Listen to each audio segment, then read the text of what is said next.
Hey everyone, and welcome to a brand new series here on the channel. Now, I know, I've been doing way too many brand new series, but I'm just trying to expand my horizons, get things out there, and hopefully something you guys enjoy. I know it's all Pokemon related, but hey, that's what I'm really enjoying right now, so please bear with me with this new project here. So, what is this new project, and what does it have to do with this awesome looking logo that you see here on the screen that somebody ever so graciously made for me in a couple of minutes? This is Pokemon Draft League. So, what is Pokemon Draft League? That's an excellent question for another video where hopefully I can go into further more detail. But because of scheduling and I want to get this video out, briefly explained, Pokemon Draft League is where a group of people who we call coaches draft, or in other words, we pick and choose certain Pokemon in different caliber of tiers. Now you can only select a few from each tier, otherwise that would be way, too broken. So you essentially want to get a few Pokemon from each tier and together make a team that will get you through a season, which you will be facing off each of these coaches who participate in a 1v1, hopefully making it to playoffs and then winning the championship. With that out of the way, let's go take a look and see who I drafted. So, really quick, just wanted to introduce my team. We are the Atlanta Hawluchas. I know you saw the logo, but I didn't even introduce that at all, so I'm just getting it out the way now. So, right here on this little document, which the person who's in charge of this league is doing a great job at, let me tell you. He's put it here what tier these Pokemon belong in. And all the way at the bottom, you see how these have a little darker edge here. Those are our Terra captains, right? The only ones we're allowed to Terra, because if you try to Terra any of these high-tiered mons, things can get out of control very quickly. Match ends super fast before it's even really begun, and that's not much of a good time now, is it? But, honestly, personally, I really do enjoy it. So let's go over the team now. Here in S tier, we have Hisuian Samurott, right? This is the water dark version of the regular Samurott. And with this signature move, Caesar's Edge, it's basically guaranteed free spikes every time. Nothing really is immune to the move. Of course, as long as you can hit it, that's where it really counts now, isn't it? I've seen way too many situations where it just doesn't land. Shout out to Poke Next on the S tier, we have Iron Moth. For those who know, no explanation needed. For those who don't, essentially, it's a very fast mon that hits very hard on the special side and gets a wide coverage of move. And with its hidden ability, well, either one of those stats get boosted, and it could be just GG's from there. But of course, it depends if I'm able to set up a situation with that. Next up, we have our 8+ tiers, Quaquaval. So, interesting fact about this mon, this was actually the starter I chose on my playthrough for Scarlet. I was very interested in its hidden ability and its signature move. I don't try to spoil myself too much. I didn't even know how it looked. All I know were those stat details. But I'm gonna be really honest. I was pretty disappointed with its final evolution design. All right, I'm sorry. If you can think of a way to defend it, go ahead and do it in the comments. But as a Pokemon itself, it's quite grown on me. I like it. And essentially, hopefully, this is a good sweeper mon I can have.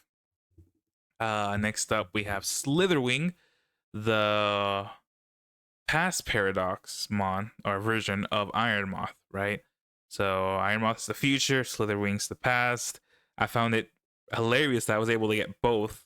So hopefully I'm able to use it well.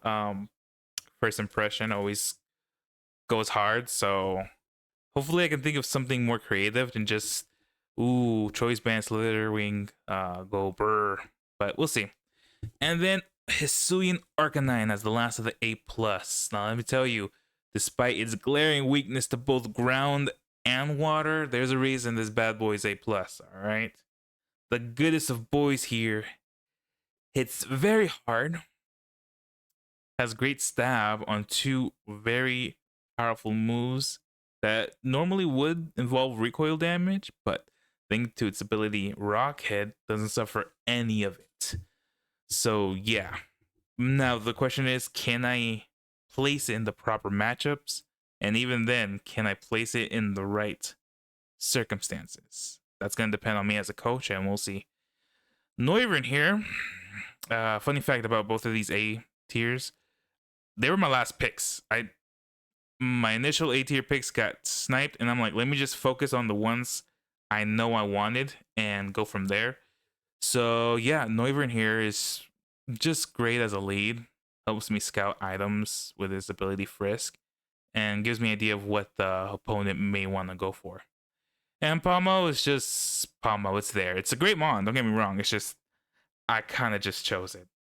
Hopefully, I find a use for it. So we'll see. Moving on to the B tier. Now these two I specifically wanted simply for being defensive walls and helping me get through opponent in some way. You know, maybe they give me some breathing room in tight spots, and yeah, that's it.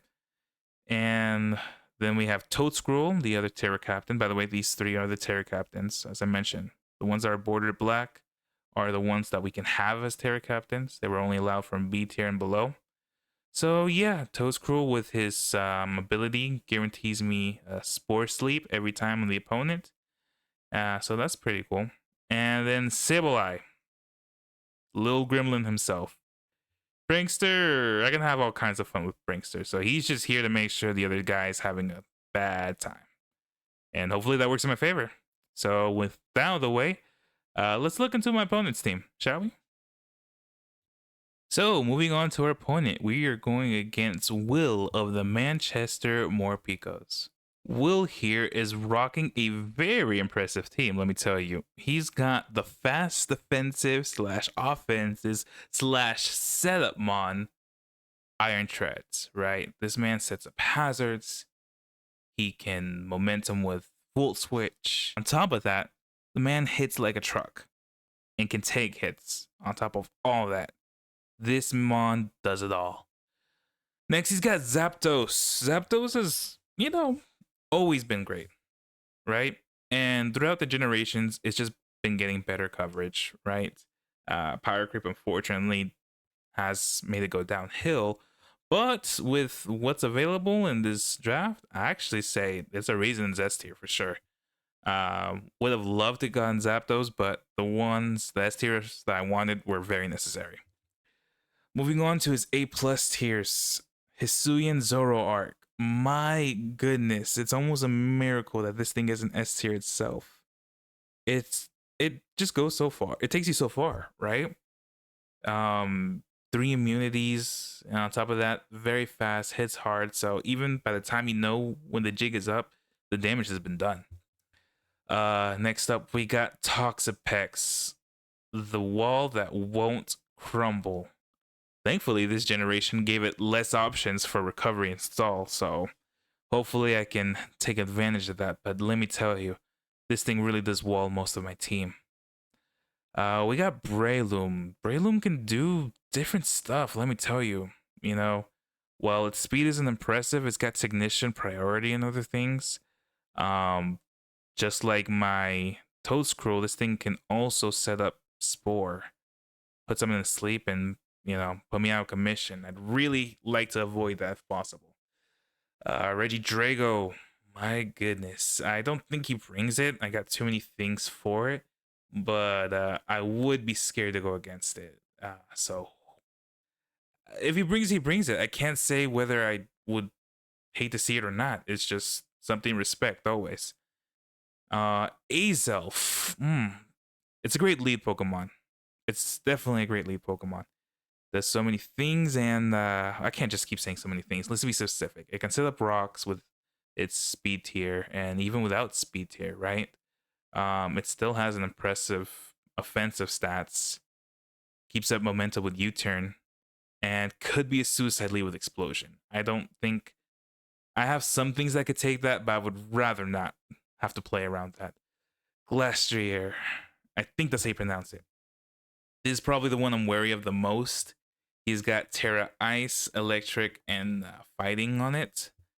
And if he goes Terra Electric, I'm in for a rough time. I'm not gonna lie. This thing is probably the biggest offensive threat because as slow as it is, it hits like a mother trucker.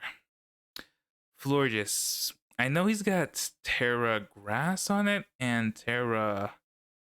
I want to say Psychic. I can't remember, but essentially defense. It's defensively great on the special side. It could cause some problems, but nothing too crazy. Terra Ground. I believe that's the last one, and then Bombardier.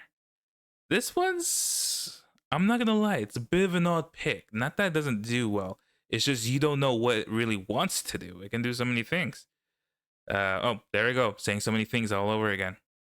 As a dark type, it gets a lot of different utility moves, taunt, and parting shot, I imagine.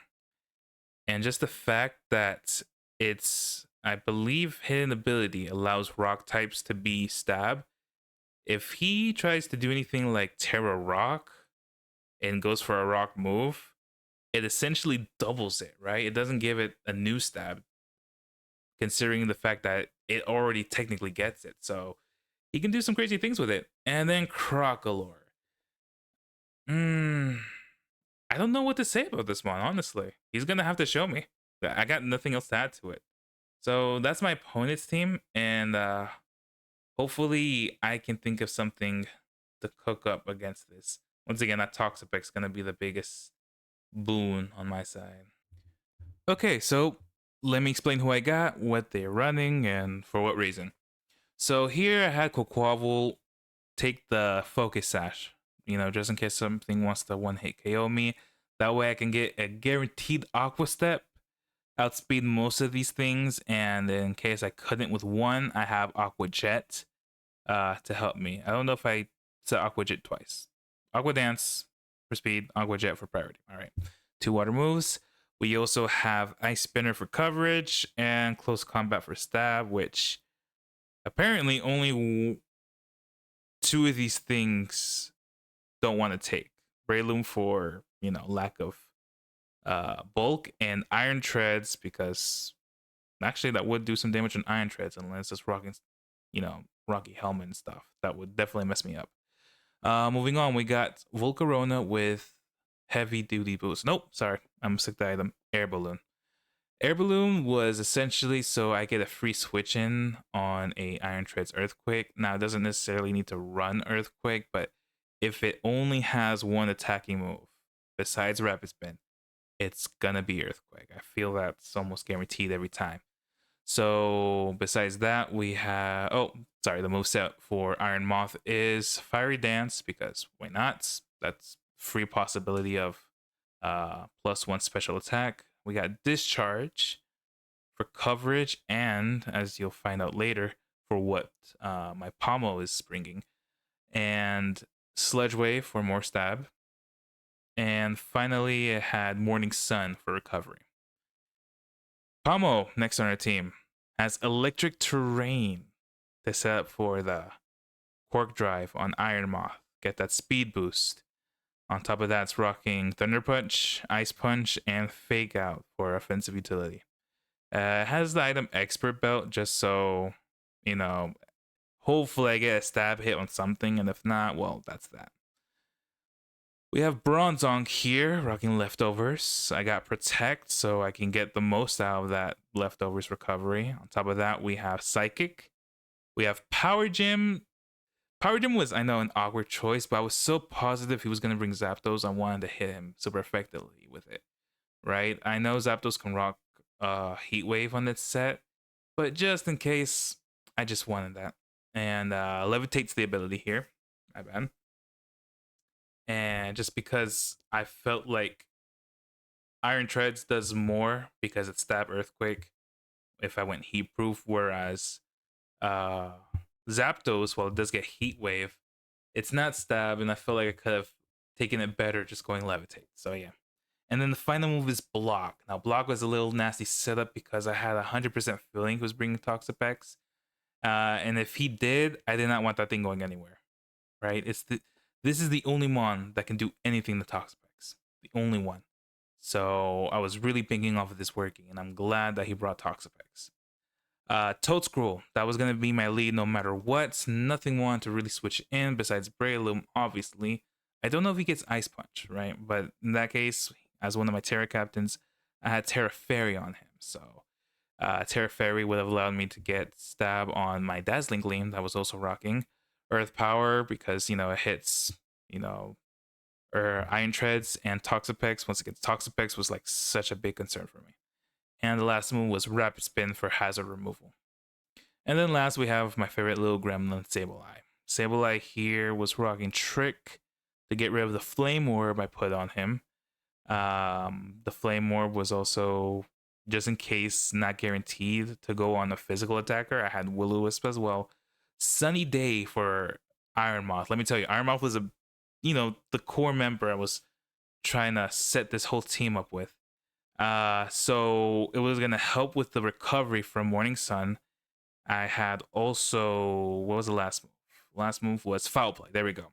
Because I was almost positive he's gonna be in Glastrier, right? I was so positive because in all my prep, I felt like Gastrier, especially Electric Gastrier, right? If he Terra Electric, that was like nothing was safe.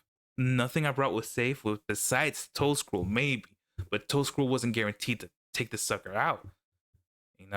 Especially if he had a +1 at any moment. So yeah. And that's the theme. Toadscroll was rocking red card, and I forgot to mention that. That way I always guaranteed something was going to sleep, and hopefully not Breloom.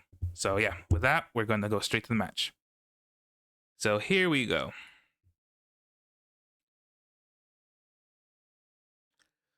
So I start out Toadscroll like I said I would, and my friend Will here starts out with John Wilkes Booth. I didn't even notice the name. Wow. Talk about suicide lead. Anyway, goes to U-turn, does amazing damage to me. Like, oh my goodness, leaving me with less than a quarter health. So U-turns, and it's weird how this works. It does activate my red card, so he doesn't get to switch who he wants to switch into. But at the same time, he switches into somebody I don't want to, which is Breloom. Immune to the Spore. He tries to Spore me. Doesn't work. I think he probably was thinking I was going to switch out.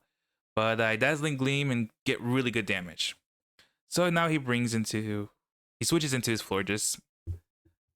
I Dazzling Gleam again. Not doing any damage whatsoever. Baton passes straight out of there. And I found it weird at first, but they outsped me. But apparently he was rocking Choice Scarf. So I was definitely not expecting him to bring in Breloom again. And fortunately, the Spore doesn't land once again. Like the one purpose our good friend Crulio here was supposed to fulfill did not come to pass, but I got some good chip at least on the Breloom here. So now I switch in Now I switch in Sableye. And nothing really wants to take this Flame Orb. Nothing. So automatically Trick. I don't really care what comes in. And it's the Zapdos. So now, normally, I wouldn't be too excited, right? But I figured, hey, I got something burned. So I tried to taunt in case it wants to go for any roost shenanigans. But no, I taunted it for almost no reason. Or so I thought. I'll explain later on. But basically, he gets really good hurricane damage off of me. I immediately switch out of there. So I go into Pommel, which now thinking if he was just going to be utility, I should have just gone Volt Absorb, and now it's biting me in the butt. So yeah, he gets a free switch into Iron Treads, Metal Sonic, which I really like the name, let me tell you. I fake out thinking it's going to stay in. Does not. No, sorry, I don't know why I said that. No, I faked out because I just wanted to see if maybe I can bait him to switching out. He does not. So I set up Electric Terrain. Here, I already know he's faster than me, right? I didn't invest too much speed into Pommel, but now he's definitely faster than me. So it might look counterintuitive to set it up right now. It's like, oh, well, you just gave him the advantage. I have nothing that really wants to switch in. Maybe set Bronzong, but no. I am confident. I wanted that suicide there because I wanted just that free switch in to good old Iron Moth. So I got Iron Moth now, rocking the air balloon. He only has, well, right now he just confirmed he only has Earthquake as a real means of damage. So I go for a fiery dance, and thankfully I do get that special attack boost. He switches out immediately to Hawluchas, predicting the next fiery dance, which was a very good switch in on his part. No other special attack boosts, which is darn shame. But I tried to go for a discharge, and I felt like I lost nothing going discharge, right? Some mock bottles showed me that Toxapex can rock haze, and I didn't want that. So I wanted to see if I could take it out with just one special attack boost. But he made a great switch in by going to Iron Treads. And so I go for another Fiery Dance. Even if he switched in Toxapex, there was a chance I was going to get special attack boost, which I did. And that would definitely guarantee the one-hit KO on Toxapex. So here is where I find out that this Hawluchas is scarfed. There was no way it ever outsped me on a normal day. No, there was no way. So I now see it scarfed. Thankfully, I didn't die. I do have some special defense invested in Volcarona. And yeah, so now he sends in Breloom, right? I have 3 special attack boosts. Not that really matters. I think he has Mach Punch, but no, he went Bullet Seed, which was really confusing. But that's because, once again, this man is rocking Choice Scarf. So yeah, I just get rid of him. And once again, this is where I find a nasty surprise. He's gonna now send an Azelf. Oh, sorry. The real surprise was the fact that I lived down 1 HP. That was crazy. I invested a little bulk, right? Physical bulk for Iron Moth, so I was surprised. But yeah, so as you saw, Azelf outsped me and kills me right there.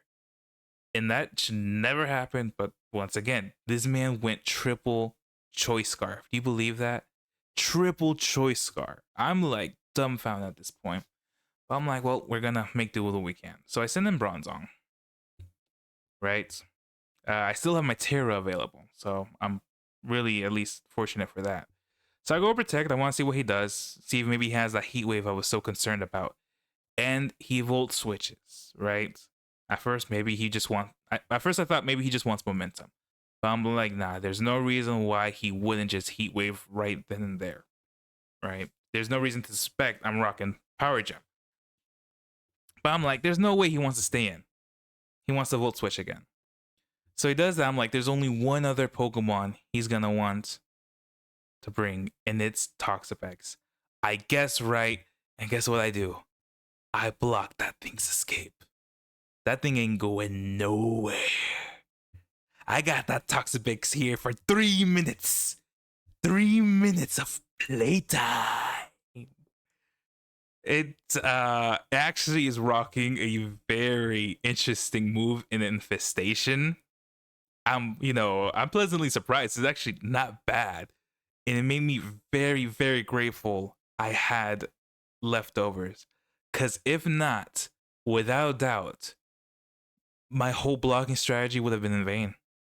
It has Recover. It has Baneful Bunker, as you saw. It just, it completely just destroys me. In any other situation. Not destroys, but it outlives me. It was very rough. So I'm glad I Terra Steel. That way, I didn't get any extra damage from the Infestation attack itself. And yeah, so we play back and forth here, right?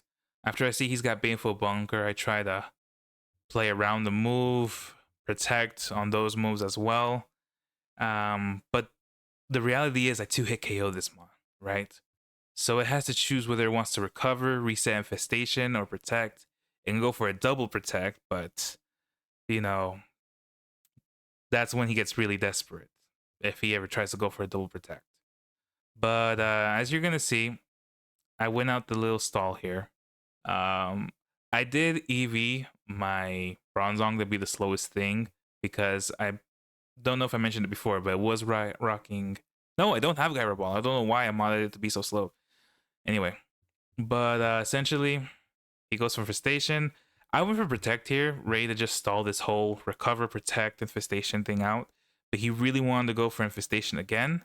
I don't know if he thought Infestation would stay with me even if he dies. But as you see, he does get Infestation. He's in kill range for another Psychic, which he does die to. But as soon as he dies, I don't suffer any more Infestation passive damage. It died with him. So I personally didn't know that. I was pleasantly surprised, and I'm guessing in his case, he was not very thrilled to find that out. So I don't know if he knew that or not, but yeah. So now I know the Zapdos does not have Heat Wave. So I just go for the Power Gem. And honestly, I see no reason to switch out, especially because I have leftovers. You understand? So I'm in the greatest position right now, especially once again, knowing this Zapdos does not have Heat Wave. But let me tell you what it does have. You're going to find out right now in this turn. This Mother Choker has Rest, right? And not just Rest, it also has Sleep Talk on top of all that. I was completely thrown for a loop. And interesting enough, Hurricane's his only attacking move. I mean, he's got Volt Switch as well, but yeah. I don't know why I said Hurricane was his only attacking move. My bad. But the Sleep Talk Rest, very interesting. So he's a very bulky mon, and you can tell by the damage I'm dealing. I feel like ordinarily I would be doing a bit more, but no, he's taking it pretty well. But unfortunately, even he wakes up, the Flame Orb is still on, right? He can only rest so many times. And once again, while it threw me for a loop, not a loop, threw me for a surprise. The reality is I have leftovers, I have Protect, I can stall my way back to health, and I still have the super effective move to get him out of there. All he has left is a choice Scarfed Azo, so it's locked into one move. So yeah, I'm this point. I'm very chill. I'm still nervous. Don't get me wrong, right? I'm still very nervous. I do terrible under pressure.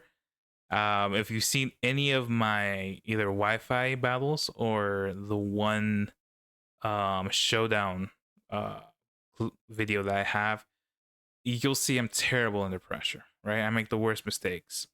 But right now, I had to, remember that I'm in the advantageous spot, right? I have no reason to switch out once again. So he does Zen Headbutt. I don't know what his other two moves were, right?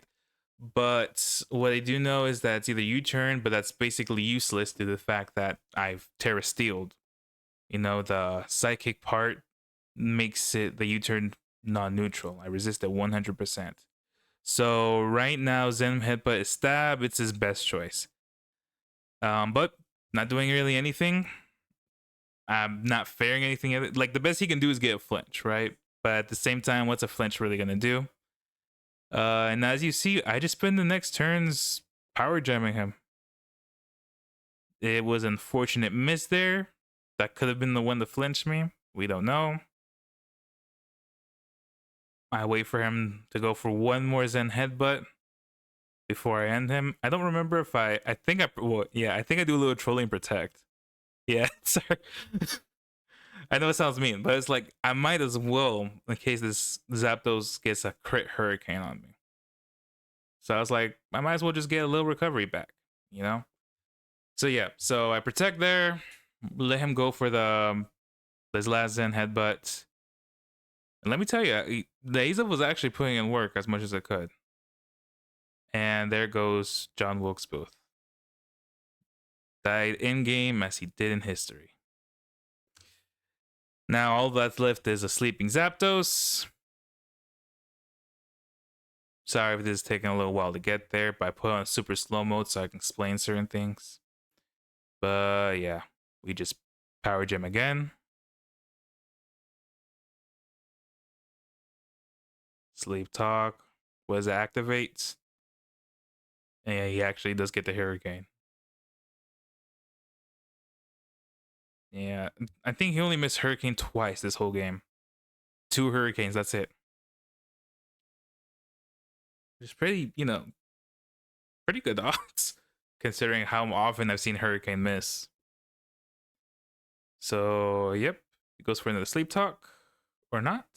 I don't know what happened there. Or maybe he went for rest again. Maybe he miscounted the sleep turns.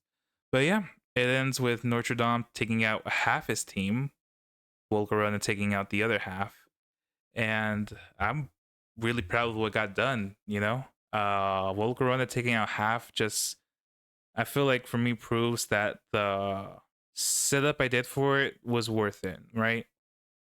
Once again, two of my mons, both Palmo and Sableye, had moves to help Volcarona just try to sweep as best as she could.